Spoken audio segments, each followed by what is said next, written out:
Welcome back to the Warcraft news. We have an absolute mountain of things today. There's Midnight news, Classic Plus news, Legion Remix, Brewfest, Turbo Boost, and likely I've even got a Midnight release date candidate for you. So, with all that in mind, let's get stuck in. For our first story, Midnight Alpha is almost here, so it's going to start on October 7th, which is just 5 days before Legion Remix. But it's not just that they're flicking on the test. There's also going to be a Q&A and a deep dive stream. And it even seems there'll be a segment from Chris Metzen himself. So, all that seems fairly neat, but let's look at the actual test. So it's split into 5 phases, and from what I can tell, these phases are going to be weekly. They usually have been weekly in the past, and in the chart you do see weeks 1 through 4, so I'm thinking weekly.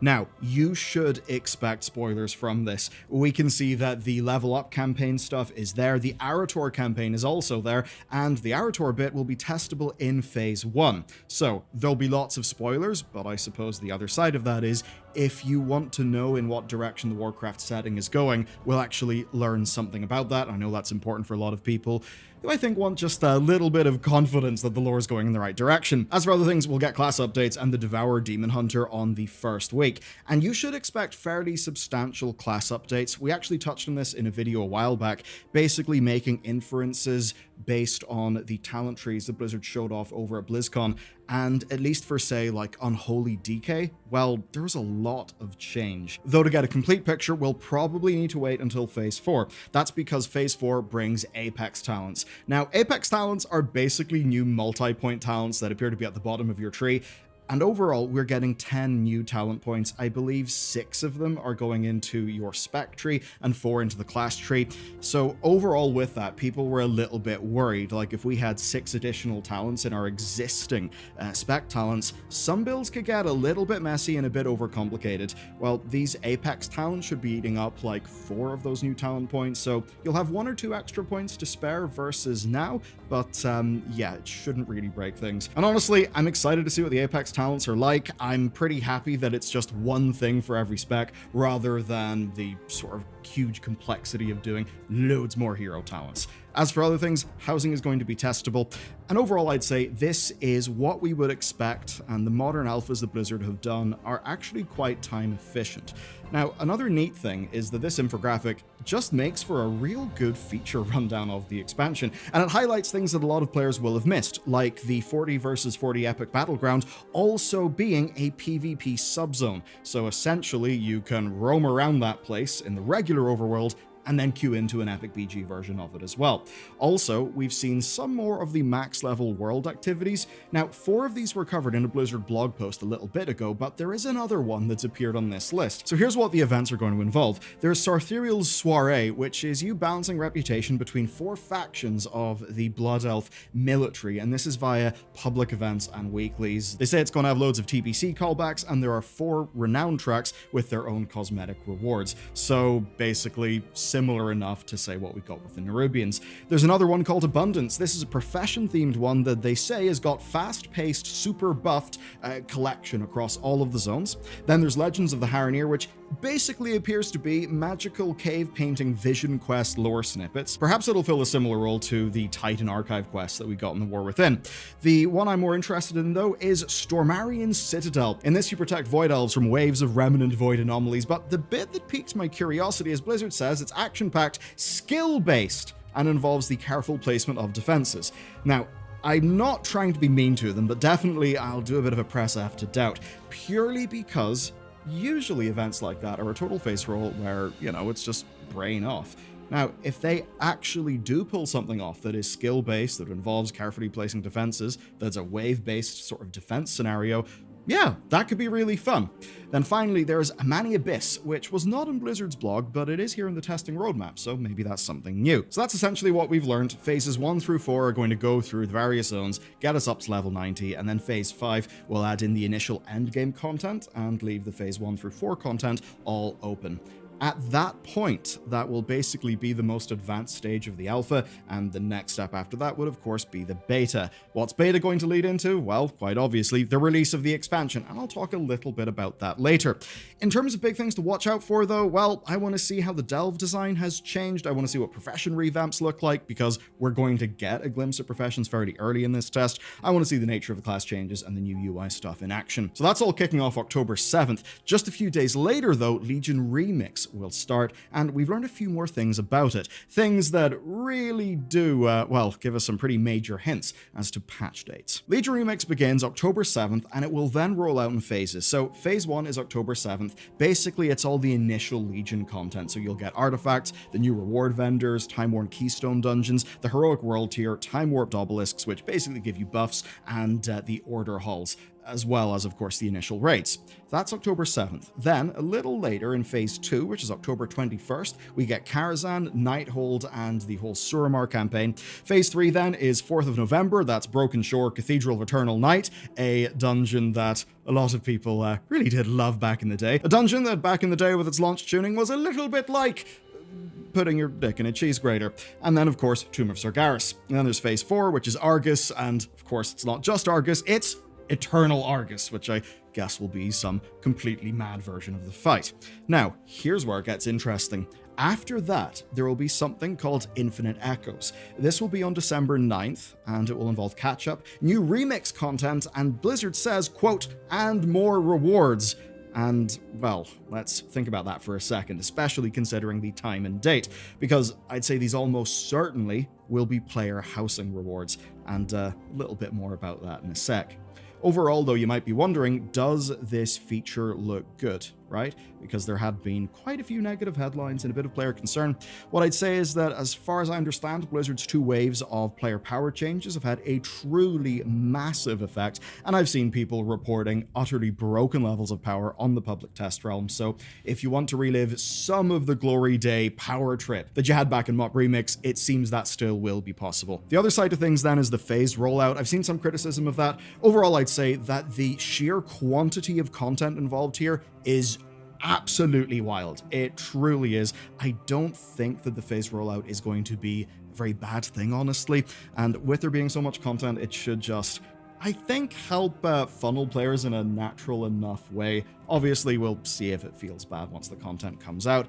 Overall, I'm happy that the vibes have shifted in a way more positive way, and Blizzard have also just recently confirmed that we will be able to earn all artifact appearances that were available in all color tints, with the exception of the Mage Tower ones. So, yeah. I understand Blizzard sticking to their guns on that one, but, I think a lot of people will be quite disappointed. So I'll say this, Blizzard, if you want to hit like some sort of middle ground, maybe allowing people to get a new unique tint of one of those Mage Tower weapons would be a little bit of a compromise that, I mean, wouldn't feel perfect to people, but it would feel like they can at least go and earn the weapon in a way. We've got news from the Chinese version of WoW, but don't tune out because it's actually relevant to what'll be going on in the West. So, China's getting a special accelerated version of WoW Classic that I would say has distinct whiffs of Classic Plus, which is all the more curious when we think about the recent private server stories of, those being shut down by Blizzard. Well, not being shut down, basically Blizzard sending legal threats, and at least some of the private servers basically ignoring them. Anyway, WoW was not available in China for ages because of the NetEase deal falling apart. That means they missed loads of classic content. So what they're getting is a new thing that is called Titan Reforged. And Titan Reforged is kind of wild. It's the content of classic, TBC, and Wrath, with raids in random release order, all scaled up to level 80, with a bunch of other systems as well. Essentially, it's a soft sort of Wrath classic idea. It's got a neat enough feature set, and well, to us it's relevant for a few reasons. Number one, Ian did a video for it, and you will be able to notice a Midnight Collector's Edition on the wall behind him. But where the story's more tangible to you and me is that previously, right, we reported that Blizzard China were saying that more resources were being dedicated to Classic Plus-like content, and that the next version of Classic would be experienced by China and the West at the same time. Now, a lot of people wrote that off. We got quite a lot of flack and pushback for that video because it was news coming out of China. Well, here we've got Blizzard saying that Titan Reforged servers are going to be the Classic team's main focus for the next year. Now, that's machine translated. Wowhead were pondering if this means Like, does the West only get Mock Classic and TBC Anniversary? I'm not exactly sure. Maybe they don't mean the full year, and I guess if I was to give you a personal prediction, I would say fully fledged Classic Plus as early as late 2026. Could slip to 2027, but I think if Blizzard wants to make good in player interest, it really would need to be in and around 2026. And you know what? It would actually be perfectly timed, because we're going to get a BlizzCon that year. That's a BlizzCon that will likely have a World of Warcraft expansion announcement, and you may remember that whenever World Soul Saga was unveiled, we essentially got Season of Discovery almost immediately after that BlizzCon. So I heavily imagine that's what Blizzard will want to do again. But that's not all. We got to talk about times and dates. So we know that Player Housing will be releasing before Christmas. And when we look at the Legion Remix roadmap that has on December 9th this Infinite Echoes thing, which will have new rewards, well, we see that December 9th is 2 months after October 7th. That would be fitting the usual patch cadence of World of Warcraft of basically a patch every 8 weeks. Now, by that point in time, Midnight Alpha will have already tested Player Housing, right? So essentially, if I were you, I would expect patch 11.2.7 to drop in and around early December, and for Player Housing to be there on December 9th, and for us to get a shitload of farming potential and loads of Player Housing rewards via Legion Remix all at the same time. But what if I told you that's not the only release date we'll cover? Because now we've got enough information to start divining when Midnight will come out. So let me run you through some dates. In the past, Dragonflight patch 10.2.7 came out May 7th, 2024. 77 days later, the War Within pre-patch came out. That was July 23rd. And then the War Within itself launched August 26th. Well, the early access was a few days before that, but the official launch was August 26th. So, if the same pattern was going to hold, we would have this. Patch 11.2.7 on December 9th, 2025. Midnight pre-patch, February 24th, 2025. And then, Midnight release, March 31st, 2025. Now, yes, it is the case that when you pre-order Midnight, there's a little disclaimer saying that it will be out before either the end of June or July of next year. But that is essentially just a legal disclaimer that they've got to do whenever they're giving a pre-order. What I would realistically expect is actually March. Late March, albeit, but March of 2026 for this expansion. Now, in terms of content gap, I'd say there's actually a fair bit. Obviously, there's Turbo Boost for the current content. There's Legion Remix. There's then whatever Infinite Echoes is, which is a part of Legion Remix. Blizzard's copy says, embrace the chaos, so maybe that'll be fun.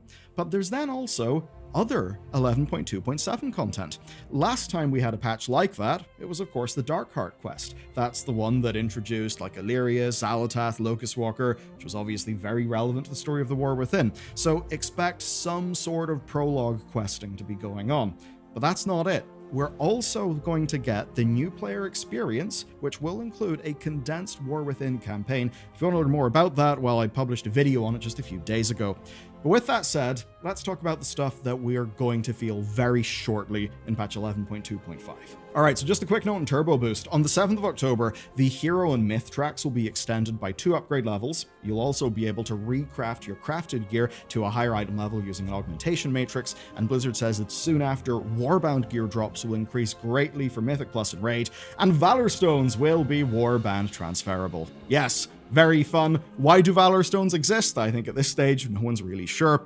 But another thing that is quite nice is that Puzzling Cartel chip vendors will return, so if you want to get some nice tricked out gear, you should be able to do that. But before I leave you, there's actually new stuff for Brewfest. There's a new event which is active hourly, and to unlock this event, you need to do the intro quests. Those are the ones located at the Brewfest Festival site.